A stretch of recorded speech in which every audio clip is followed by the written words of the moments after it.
Hi friends, मैं हूं विकास और आप लोग देख रहे हैं नाइक एकेडमी। दोस्तों, आज की इस वीडियो में हम लोग बात करेंगे खंड काव्य के बारे में। तो हमारा दिया गया है अग्र पूजा। बहुत से ज़िलों में पूछा जाता है, जैसे आजमगढ़ हो गया, मऊ हो गया, इस तरीके के ज़िलों में पूछा जाता है अग्र पूजा। और भी कई ज़िलों में पूछा जाता है। तो अग्र पूजा पंडित राम बहोरी जी द्वारा लिखा गया खंड काव्य है।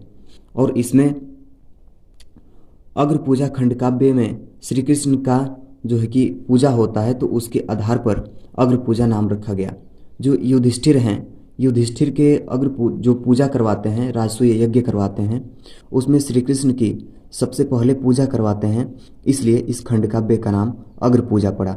तो इस तरीके का प्रश्न यानी अग्र पूजा खंड काव्य से जो है कि पेपर में कक्षा 10 की परीक्षा में पूछता है, और यह बहुत महत्वपूर्ण होता है और अनिवार्य भी होता है। तो आपको परीक्षा में कैसे लिखना है, तो सबसे पहले आपको प्रश्न जानना होगा कि कैसे प्रश्न पूछ सकता है। तो प्रश्न जो है आपसे पूछ सकता है कि अग्र पूजा खंड काव्य के नायक का चारित्रिक विशेषताओं पर प्रकाश डालिए, अथवा या ऐसे करके पूछ देगा कि अग्र पूजा खंड काव्य का प्रमुख पात्र कौन है, उसका चरित्र चित्रण कीजिए।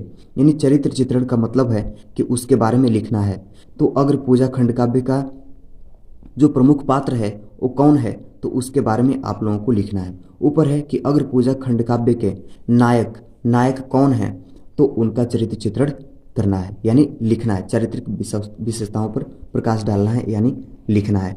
आगे आपसे प्रश्न कैसे पूछेगा, तो आगे आपसे पूछ सकता है कि अग्र पूजा के पात्रों में जिस पात्र ने आपको सबसे अधिक प्रभावित किया है, उसकी चरित्र की विशेषताएं लिखिए, यानी उसके बारे में लिखना है आपको। तो अब आते हैं आंसर, कैसे लिखेंगे हम लोग। तो अगर इस तरीके से प्रश्न आपको पूछ दे, तो आपको सिंपली क्या करना है, सबसे पहले हेडिंग लिखेंगे प्रश्नोत्तर का, और प्रश्नोत्तर का हेडिंग लिख करके आप लिखेंगे कि अग्र पूजा के नायक श्री कृष्ण हैं। अब पता चल गया आप लोगों को कि अग्र पूजा के नायक कौन हैं, तो श्री कृष्ण जी हैं। अब युधिष्ठिर के राजसूय यज्ञ में श्री कृष्ण की सबसे पहले पूजा होती है। जो युधिष्ठिर हैं अपने राजसूय यज्ञ में सबसे पहले श्री कृष्ण की पूजा करवाते हैं। इसी वजह से इस खंड काव्य का नाम अग्र पूजा रखा गया है, और इसी कारण से इस खंड काव्य का नाम अग्र पूजा रखा गया है। अब इतना आप लोग जान गए हैं, तो आगे हेडिंग क्या लिखेंगे कि श्री कृष्ण की चरित्र की प्रमुख विशेषताएं, श्री कृष्ण के चरित्र की प्रमुख विशेषताएं निम्न है, यानी नीचे दी गई हैं।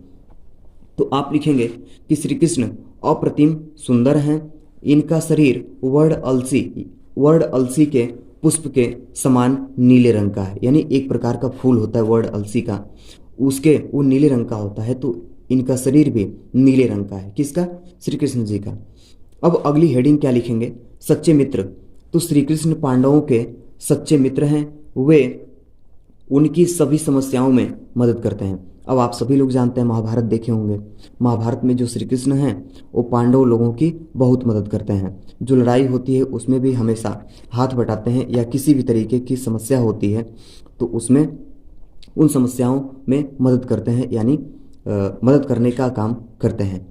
आगे हेडिंग लिख सकते हैं क्षमाशील हेडिंग आप लोग लिखेंगे, और उसमें लिखेंगे कि श्री कृष्ण में सहनशीलता बहुत अधिक है। और सही भी बात है, श्री कृष्ण जी में सहनशीलता बहुत अधिक है।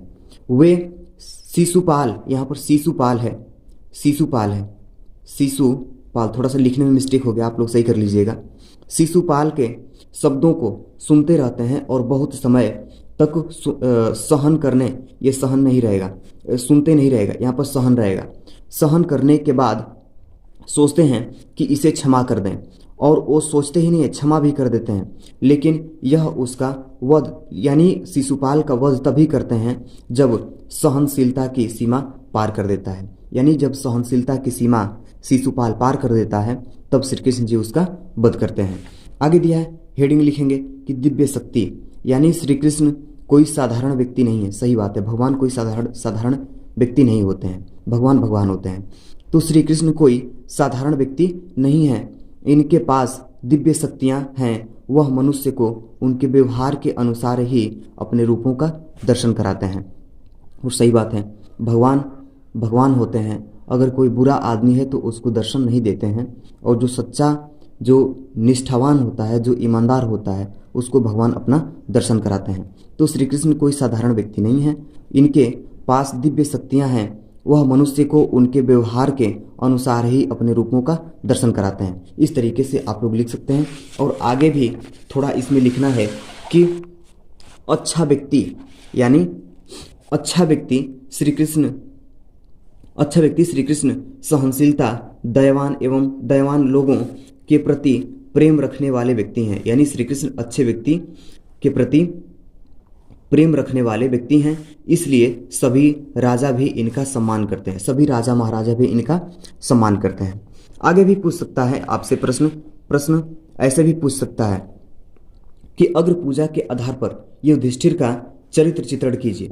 अब श्री कृष्ण का पूछ सकता है, नायक का पूछ सकता है, या नहीं तो युधिष्ठिर का भी पूछ सकता है। तो आपको ऐसे करना है कि उत्तर आप लोग लिखेंगे, हेडिंग लिखेंगे प्रश्नोत्तर, और लिखेंगे कि श्री कृष्ण के बाद अग्र पूजा काव्य के प्रमुख पात्र का नाम युधिष्ठिर है। यानी श्री कृष्ण के बाद अब जो पात्र आते हैं अगले, उनका नाम है युधिष्ठिर। यूं कह सकते हैं कि अग्र पूजा में दूसरे पात्र कौन हैं, तो युधिष्ठिर जी हैं। तो आगे देखेंगे तो युधिष्ठिर के चरित्र की विशेषताएं निम्न है। ये हेडिंग के रूप में आप लोग बनाएंगे कि युधिष्ठिर के चरित्र की विशेषताएं निम्न है। और इसमें लिखेंगे नंबर 1 कि धार्मिक युधिष्ठिर, यानी धर्म को मानने वाले युधिष्ठिर, यानी धर्म में अधिक आस्था रखते हैं। यानी धार्मिक युधिष्ठिर धर्म में अधिक आस्था रखते हैं, अधिक विश्वास रखते हैं। वे अपने सभी कार्य धर्म के अनुसार ही करते हैं। कौन? युधिष्ठिर। वे सत्यवादी और न्यायकारी हैं। वो सत्यवादी तो है ही हैं और साथ ही न्याय को मानने वाले हैं। कौन? युधिष्ठिर। इसलिए उन्हें धर्मराज भी कहा जाता है। इसलिए युधिष्ठिर को धर्मराज भी कहा जाता है। इस तरीके से आप लोग लिख लेंगे। दूसरा हेडिंग लिखेंगे आप लोग क्या? विनयशीलता। तो विनयशीलता आप लोग इसको हेडिंग बनाएंगे, लिखेंगे कि युधिष्ठिर बहुत ही विनम्र व्यक्ति हैं। वह हमेशा अपने गुरु का सम्मान करते हैं। वह अपने गुरुओं के लिए सदैव सेवा में तत्पर रहते हैं, मतलब तैयार रहते हैं। युधिष्ठिर बहुत विनम्र, यानी नम्रता वाले व्यक्ति हैं। वह हमेशा अपने गुरु का सम्मान करते हैं, अपने गुरु का हमेशा सम्मान करते हैं। वह अपने गुरु के लिए सदैव सेवा में तत्पर रहते हैं, और वह अपने गुरु के लिए, गुरु के सेवा में हमेशा तत्पर यानी तैयार रहते हैं। आगे तीसरा हेडिंग बनाएंगे उदार एवं दानी। तो इसको आप लोग हेडिंग बना करके लिखेंगे कि युधिष्ठिर बहुत ही उदार एवं दानी पुरुष हैं। उदार एवं दानी पुरुष हैं मतलब दयावान हैं और दान देने वाले भी व्यक्ति हैं। वह गरीबों को सदैव दिल से, यानी जो गरीब लोग हैं उनको दिल से, यानी पूरे दिल से दान करते हैं। इसलिए वह राजसूय यज्ञ में अधिक दान करते हैं। इसलिए जो राजसूय यज्ञ हो रहा था उसमें दान करते हैं गरीबों को।